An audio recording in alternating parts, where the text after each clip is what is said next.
Hola chicos, buenos días. Pues el día de hoy estamos a jueves 15 de octubre del 2020 y vamos a continuar con el tema del reglamento. Recuerden que el día de ayer estábamos viendo las partes del reglamento, que eran los capítulos, los apartados, las sanciones, los incisos. Bueno, el día de hoy vamos a trabajar el reglamento y otros textos discontinuos. ¿Cuáles son nuestras palabras claves? Nuestras palabras claves son organización gráfica, textos continuos, textos discontinuos. Voy a comenzar con la lectura.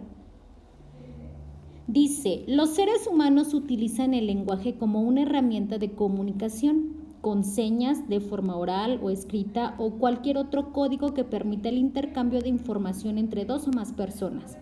Así, todos los textos, sin importar si son novelas, cuentos, poemas, instructivos, cartas, recetas, reglamentos, etc., se apoyan en el lenguaje escrito para comunicar un mensaje al lector. Pero, ¿todos tienen la misma organización? Existen dos tipos de texto, continuos y discontinuos, según cómo organizan la información que contienen y la disposición visual de esta, es decir, de acuerdo con su organización gráfica. Los textos continuos son aquellos que se leen de forma lineal, mientras que los textos discontinuos presentan un formato distinto y pueden leerse de manera fragmentada. Por ello, su comprensión no depende de una lectura lineal.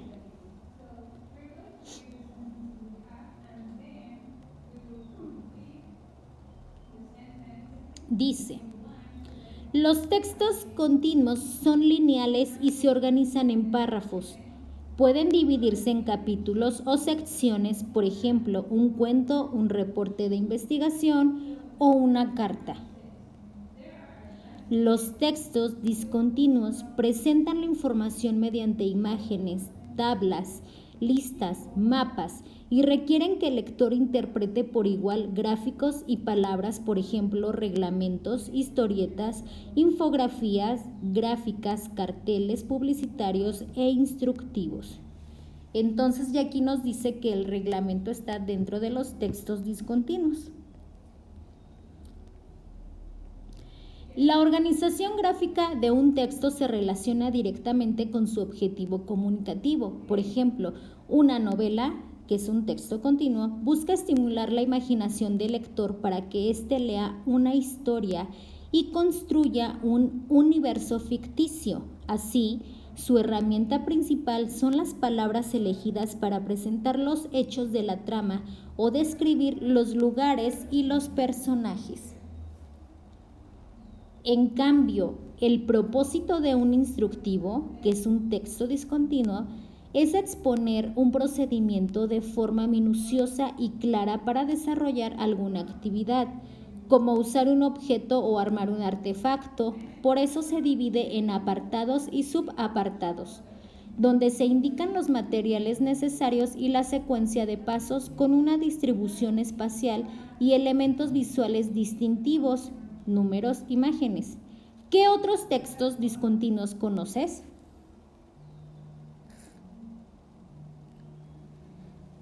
Bueno, tenemos aquí una receta.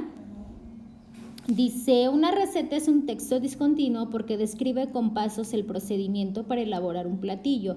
En ocasiones incluye imágenes de los ingredientes y el proceso. Aquí tenemos el ejemplo, la imagen, ingredientes, procedimiento, y si se fijan, pues no es una lectura lineal, un texto lineal, sino está fragmentado, está en partes. Vámonos con un formulario. Dice, un formulario es un documento con espacios en blanco que sirven para solicitar información. Este tipo de texto es discontinuo, pues no es necesario leerlo de forma lineal para comprenderlo. Este está muy claro. Infografía. Acuérdense, chicos, que la infografía ya la habíamos visto la semana pasada. Y es un texto con imágenes, ¿sí? La infografía es un texto discontinuo que combina elementos gráficos con textos breves para presentar información de manera sintética y atractiva. Ahí tenemos las imágenes con poca información. Vámonos al mapa. Los mapas son textos discontinuos porque presentan de forma gráfica las relaciones espaciales, en especial geográficas, entre distintos lugares. Bueno, tenemos el mapa. El reglamento, al igual que la receta, el instructivo, el formulario, el mapa y la infografía, es un texto discontinuo, ya que su lectura no es forzosamente lineal, pues es posible consultar un solo capítulo o artículo sin leer todo el reglamento de principio a fin. Bueno, de acuerdo, chicos, a lo que se habló ahorita de texto continuo, discontinuo. Ay, perdón. Pues aquí está una actividad, ¿verdad?, a realizar. Hay que relacionar columnas.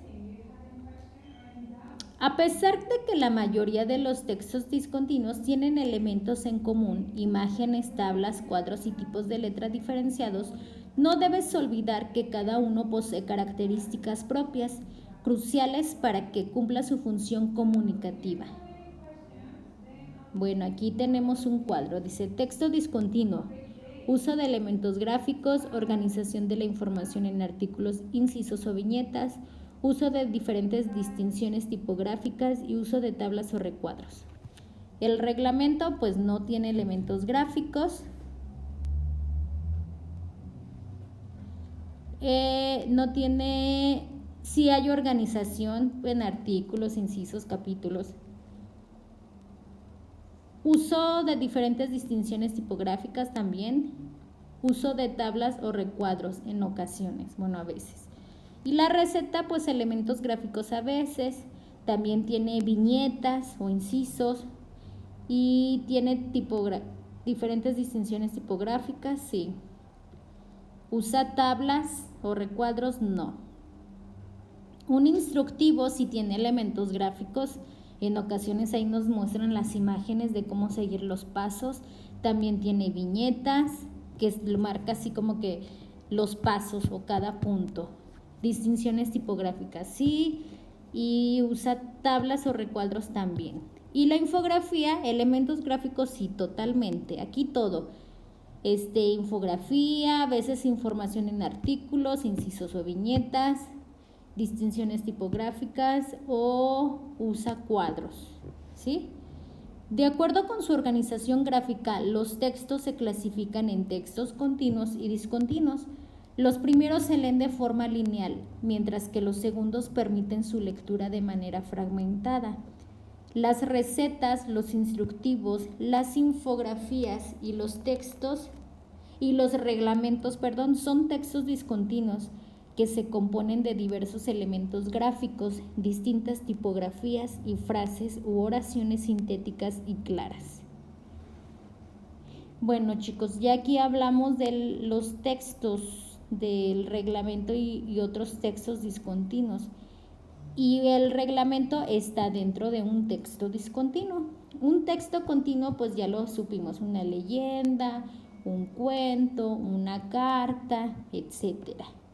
Y los textos discontinuos más que nada son aquellos que sus párrafos están en fragmentos, ¿sí? O también se usan puntos, viñetas, incisos, y ahí entran los reglamentos, los instructivos, las recetas, etcétera. Bueno, chicos, pues en lo que respecta a español es todo, y vamos a hablar un poquito de matemáticas. Matemáticas, vamos a trabajar unos ejercicios de porcentaje. Vámonos a nuestro libro de matemáticas en la página número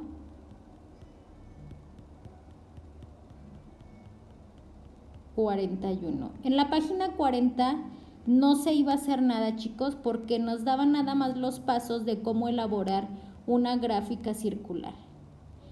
Y en la página 41 vamos a obtener porcentajes, ¿sí? Para después poder elaborar lo que es la gráfica circular.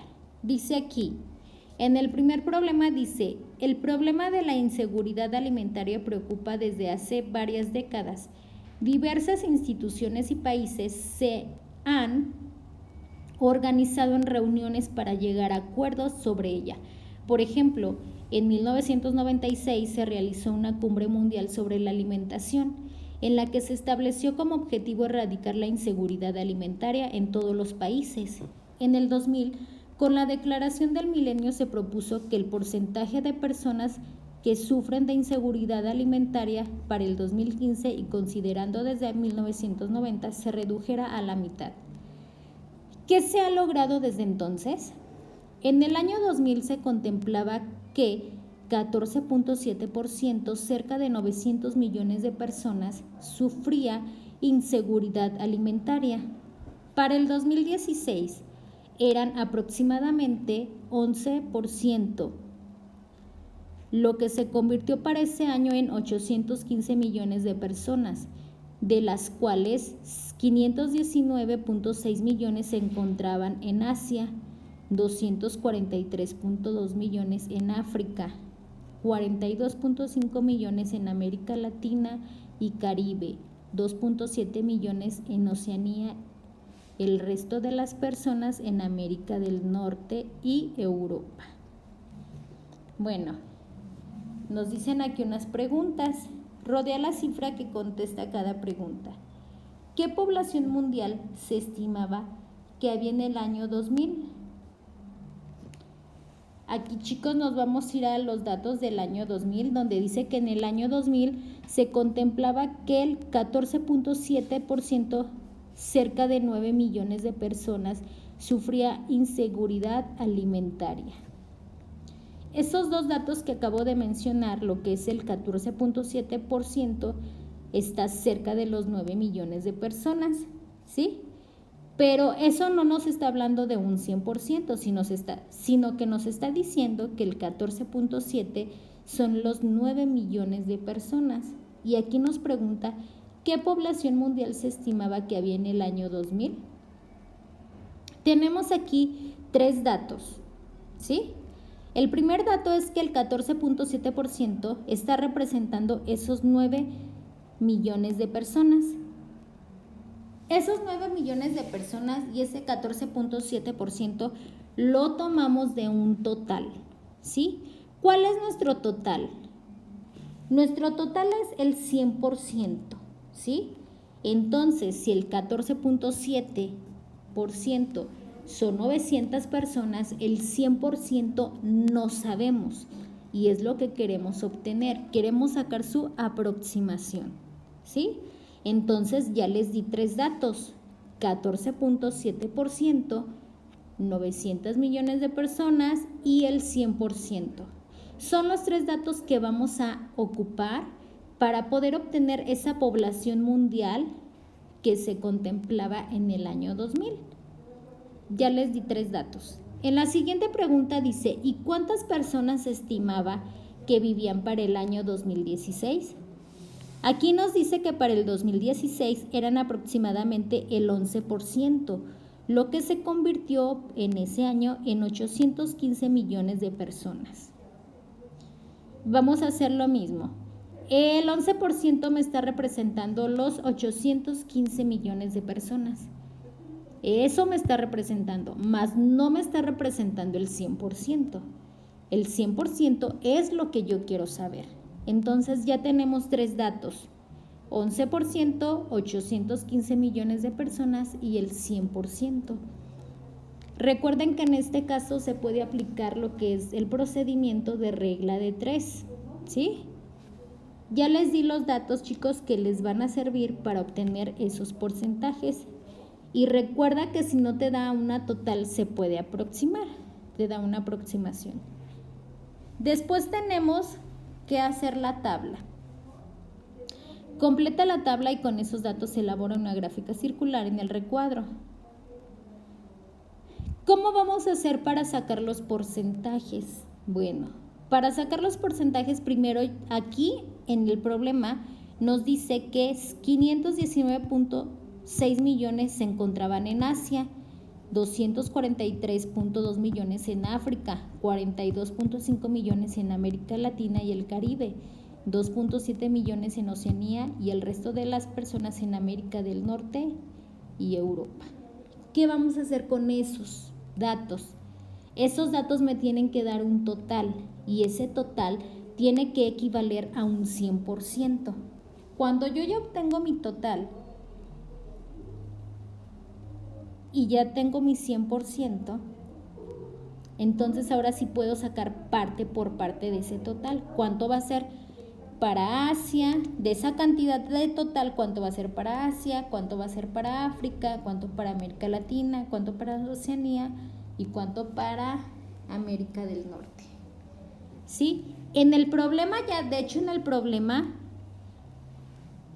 nos da, bueno, no nos da completamente, no se crean, no nos da lo que es el total. Ustedes van sacando el total y luego ese total es un 100% y ya de ahí sacamos Asia, África, América Latina y el Caribe, Oceanía, América del Norte y Europa. ¿Sí? Ya después que saqué el total y saqué los porcentajes, ahora sí me voy con la circunferencia, bueno, con la gráfica. Recuerden que la gráfica mide unos 360 grados, que ese es nuestro total de grados y esos grados van a ser repartidos entre las regiones que tenemos ahí, dependiendo de cuánto nos den su porcentaje. Recuerden, chicos, que para esto nosotros ya habíamos hecho la actividad, ya hemos hecho gráficas circulares, podemos checar lo que es el video, los videos anteriores, o buscar en YouTube otro video y pues por mi parte es todo. Que tengan una linda tarde y buen provecho, chicos. Hasta luego, nos vemos. Bye.